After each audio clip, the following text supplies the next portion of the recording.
Hello and welcome back to Movie Ninja. So, coming up very soon is going to be Thanksgiving. And now, typically with the format of this type of channel and this type of show, there's the kind of necessity of recommendations. Okay, so what goes really well with Thanksgiving? I know that this is going to come as sort of like, wait, where's it going with this? But in my mind, especially because the field is so narrow when it comes to Thanksgiving films. Post-apocalyptic. I know. Okay, so here's the thing. I will explain. All right, so there's the old adage, you know, I was sad until, because I didn't have shoes until I met someone who did not have legs. Things like that. So, odd as it may seem, post-apocalyptic films, I think, are actually surprisingly very fitting for Thanksgiving because, admittedly, I don't know everybody's situation out there, but I think it's safe to say that more often than not, okay, you know what? As long as you're not avoiding hordes of flesh-eating zombies, as long as the world is not chaotic weather, day after tomorrow style, or, you know, just you have to worry about roving bands of marauders. I think you could say, okay, at least it's not that bad. There's always that sort of, by comparison, you can be thankful for X, you know, what have you. I don't have to scavenge for gasoline. I don't actually have to worry about improvised weaponry. You know, I don't have to worry about, is this cut infected with the zombie virus? Something like that. Okay. So, what I have lined up is 3 recommendations. And I think these actually can count as a kind of primer, this trio of recommendations that I'm about to make. And so let's just get right into it. So the first of these post-apocalyptic is 2019's Light of My Life. It stars Casey Affleck, and was written and directed by Casey Affleck. And the point of that film is that in an alternate reality where a devastating virus has decimated a huge amount of the female population, well, Casey Affleck roams about the countryside with his young daughter. When I say young, she's probably about 8 or 10, and he tries to keep her safe, and he tries to, you know, find a homestead where they can, you know, live peacefully. It's kind of think of like a low-budget Children of Men. This is a film that really explores the dynamic of Casey Affleck and the young actress, as it kind of comes off more as a father-daughter drama, but set in a kind of post-disaster. I don't know how you can exactly call it post-apocalypse, but I will, because, I mean, if one gender is, for all intents and purposes, eliminated from the world, well, humanity doesn't really have... It's a ticking clock for humanity.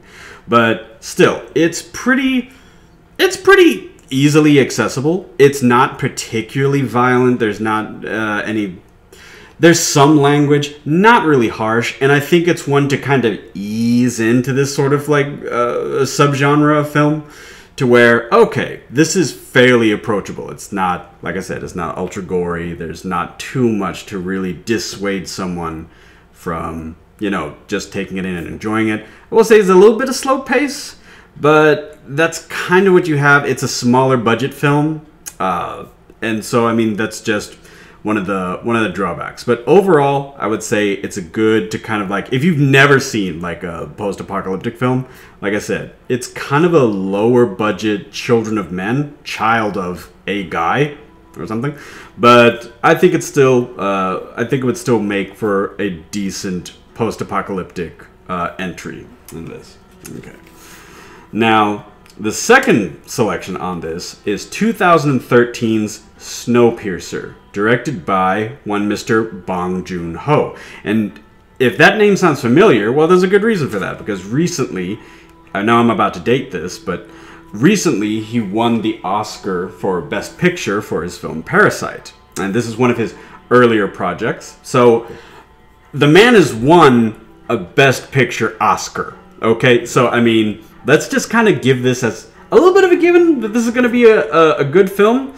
But what the director does with this film is that, okay, before I get too all over the place with it, because I have a habit of doing that, I'll say that, what's the premise of the story? Well, the premise of the story is that the last remnants of humanity now exist on what used to be a luxury globe-trotting train.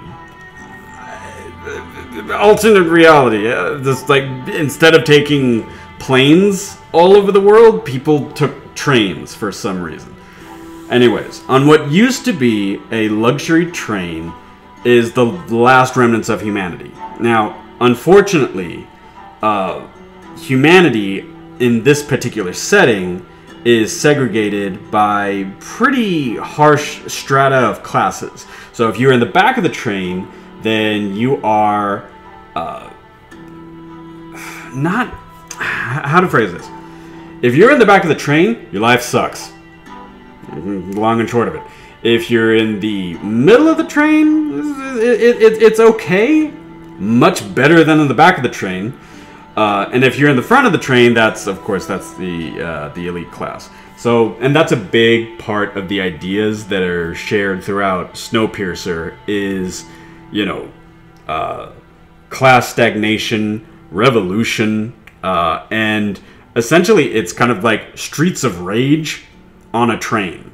Because Chris Evans, Captain America, Chris Evans, leads a revolution from the back of the train to the front of the train to hopefully just improve the lives of everybody. But yeah, so the premise is like they only have this train because the world is constantly globally like in an ice age, in an artificial ice age. So the only resources that humanity has available to it is what exactly is on this train. Now, who decides who gets what and who decides who is expendable? Those are the bigger ideas here. So, with that, the second 2013 Snowpiercer, directed by Bong Joon-ho. And now, lastly, is a film that some people might have heard. Maybe. Undoubtedly, this is the most famous one on this list, and that is 1981's The Road Warrior, aka Mad Max 2. No one that I've ever known refers to it as Mad Max 2. It's The Road Warrior, directed by the great George Miller. A little side note, I'm not entirely sure which one I prefer versus like The Road Warrior or Mad Max Fury Road. That's probably going to be a video topic for a later video, but this is the foundation. This is like, because even when you compare it to the first film, Mad Max, I really have a hard time kind of connecting these two movies. I really kind of struggle with even placing them in the exact same universe, because the ramp up is, in one film, it's society is breaking down, there's a lot of crime in Australia. And in the second film, there's no gasoline, or it's extremely finite, and that is the tent pole of all society, of course, is the gasoline. The gasoline. So pretty much, Max Kerensky. Someone's gonna correct me on that. But Max is just working his way through the outback. Where he sees, okay, well, there are some other post-apocalyptic motorists. They have gasoline. I'll see if I can broker some kind of a deal with them for their gasoline. Oh, they're being sieged by one Mr. Lord Humongous and his leather-clad goons. Well, and that's the long and short of it, it is one of the greatest post-apocalyptic films. It's one of the greatest action films of the 80s. Like, really, that's probably why it's so famous, is that it's just a magnificent action film. But this is the prototype, and there were a lot of rip-offs. There were a lot of just ridiculous, nonsensical, what I call bad Max or sad Max, because just the quality level for a lot of the rip-offs, a lot of the copycats was all over the place. None of them really stood up to, the Road Warrior.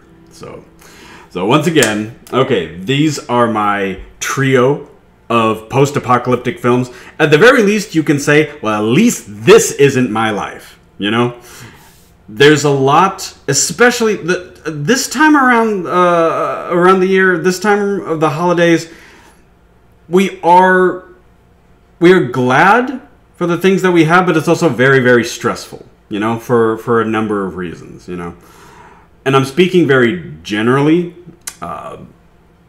and I'm sorry if that sort of like broad stroke statement, takes away from, the real illustration of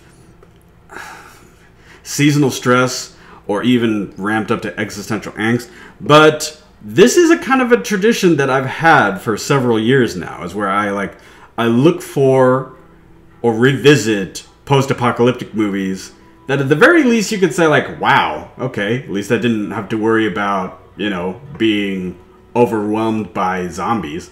And that's the thing. Obviously, there's way more like post-apocalyptic like movies that I could have added to the list, but I wanted to keep it pretty tight and succinct. So, if you have ideas for post-apocalyptic films that, other people should watch, or maybe that even I should watch and then maybe give my 2 cents on at a later time, feel free to leave that suggestion in the comments.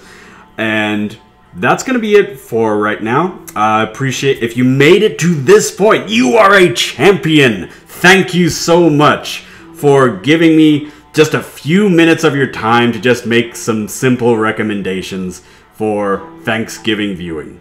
I appreciate it. Thank you very much for joining me at Movie Ninja. And yeah, hope you have a good day, good night whenever you're watching this, and I'll talk to you later.